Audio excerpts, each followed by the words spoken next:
এখন আমরা জানব আমাদের যে সাইডবারটি আছে ওয়ার্ডপ্রেসের ভিতরে লগইন করার পরে যে সাইডবার পাবো সেখানে একটি অপশন আছে মিডিয়া। আমরা যদি এর পাশের অপশনে ক্লিক করি তবে দেখতে পাচ্ছি যে এর অন্তর্ভুক্ত দুটি বিষয় রয়েছে, একটি হচ্ছে লাইব্রেরি আর একটি হচ্ছে অ্যাড নিউ। তো আমরা দেখি এর ভিতরে কি আছে। লাইব্রেরিতে যদি ক্লিক করি তবে আমরা দেখতে পাচ্ছি যে বেশ কিছু ছবি এখানে উপস্থাপন করা হয়েছে। ছবিগুলোকে আবার বিভিন্নভাবে শো করা যায়। শো অল ডাটা, এখানে যদি আর্কাইভ হিসেবে শো করতে চাই মাসের নাম দিয়ে শো করা যায়, ফিল্টার করা যায়।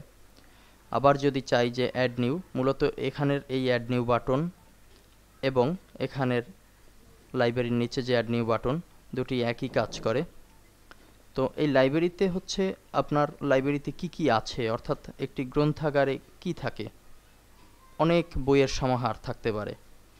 তো সেখান থেকে আপনি আপনার প্রয়োজনীয় বইটি খুঁজে বের করতে পারবেন। তো এই লাইব্রেরি থেকেও আপনি চাইলে আপনার প্রয়োজনীয় জিনিসটি ব্যবহার করতে পারবেন।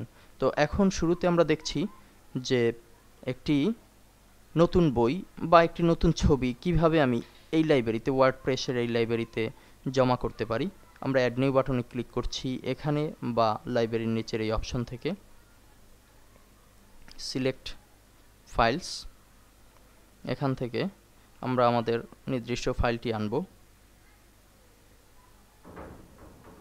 আমাদের ডেস্কটপে টেস্ট ইমেজের ভিতরে ফাইল আছে, 4D নামে একটি ফাইল আমরা ওপেন করছি। ফাইলটি আসলো। এখন আমরা সেভ অল চেঞ্জেস এখানে যদি ক্লিক করি তবে এই 4D নামের ফাইলটি যুক্ত হয়ে গেল আমাদের মিডিয়া লাইব্রেরিতে। শুধু যুক্ত হওয়াই নয়, আপনি এখন কিভাবে এটি ব্যবহার করতে পারবেন সেটির দৃষ্টান্ত যদি আমরা দেখতে যাই তবে আমরা একটি নতুন পোস্ট করার ক্ষেত্রেও যেভাবে পাবো, আমরা যদি কোনো পোস্টকে এডিট করতে যাই, ধরুন আমরা লিঙ্ক টেস্ট এই পোস্টকে এডিট করব। এখানে এই লেখার নিচে আমরা একটি ছবি যুক্ত করব। আমরা ইমেজ আপলোডে যাই।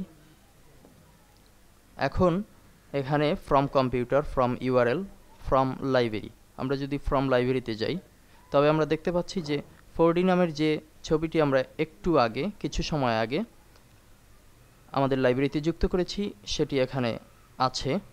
4Dকে আমরা যদি শো করি, এখন এটিকে আমরা সেন্টার মিডিয়াম দেয়া আছে। আমরা যদি এখন ইনসার্ট ইনটু পোস্ট এই অপশনে ক্লিক করি তবে কিন্তু একটি কোড এখানে জেনারেট হয়েছে। এখন যদি আমরা আপডেট অপশনে ক্লিক করি, আমাদের পোস্টটি আপডেট অলরেডি হয়েছে। আমরা আমাদের পেজটিকে যদি একটু রিলোড দেই, এখানে কিন্তু আমাদের নির্দিষ্ট ছবিটি মিডিয়া লাইব্রেরি থেকে যুক্ত করতে সক্ষম হয়েছি। তো এভাবে করে আমরা একই ছবি যদি বারবার ব্যবহার করার দরকার হয় সেই ক্ষেত্রে আমরা একবার লাইব্রেরিতে যুক্ত করে রাখতে পারি এবং প্রত্যেকবার যদি লাইব্রেরি থেকে এভাবে আনি তবে কিন্তু খুব সহজেই এই ছবিগুলো যুক্ত করা সম্ভব হবে। ধন্যবাদ।